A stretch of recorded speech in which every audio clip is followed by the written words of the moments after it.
Welcome to I news. Pakistan రాజకీయాల్లో పెను సంచలనం జరిగింది. ఆ దేశంలో ప్రజాస్వామ్యం అనేది కేవలం బయటకు కనిపించే ముసుగు మాత్రమే అని మరోసారి నిరూపితమైంది. సైన్యం చెప్పు చేతుల్లో ఉండే షహబాజ్ షరీఫ్ తొత్తు ప్రభుత్వం army chief general Asim Munir ను దేశానికి సుప్రీం లీడర్ గా ప్రకటించింది. పాక్ జాతీయ అసెంబ్లీ ఆమోదించిన 27వ రాజ్యాంగ సవరణ ద్వారా ఇప్పుడు ఆర్మీ చీఫ్ మునీర్ నియంత్రణలోకి కమాండ్ కంట్రోల్, అణు అధికారం, న్యాయ వ్యవస్థ పూర్తిగా వచ్చేశాయి.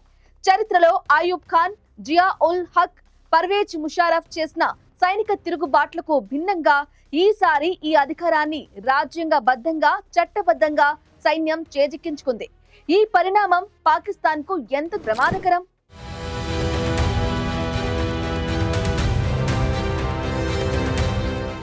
పాకిస్తాన్ లో జరిగింది just a regular military take over కాదు. షహబాజ్ షరీఫ్ గవర్నమెంట్ ఆర్టికల్ 243 ని సవరించి జనరల్ ఆసిం మునీర్ ను సుప్రీం లీడర్ చేసింది.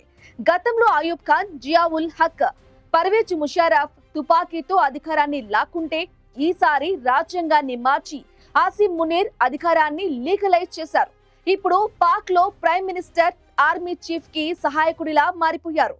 ఇక మునీర్ దేశంలో సర్వోన్నతుడుగా మారారు. ఈ కొత్త చట్టం ద్వారా 5 స్టార్ జనరల్స్ కు చట్టపరమైన చర్యల నుంచి పూర్తిగా మినహాయింపు లభిస్తుంది. మునీర్ కాన్స్పిరసీ చాలా డేంజరస్ అని ఎక్స్పర్ట్స్ అంటున్నారు. దేశంలో 2 సమాంతర పాలనలు ఏర్పడతాయి. ఒకటి సివిల్ గవర్నమెంట్, రెండోది ఆర్మీ. బట్ ఫైనల్ డెసిషన్ మాత్రం ఆర్మీదే అవుతుంది. ఇంతకు ముందు ప్రెసిడెంట్ కి ఉన్న సుప్రీం కమాండర్ హోదాను రద్దు చేసి చీఫ్ ఆఫ్ డిఫెన్స్, ఫోరెన్సిక్ కు ఆధారాలు మారుతున్నాయి. ఇది దేశానికి కాకుండా ఒక వ్యక్తికి ప్రయోజనం చేకూర్చేలా ఉంది.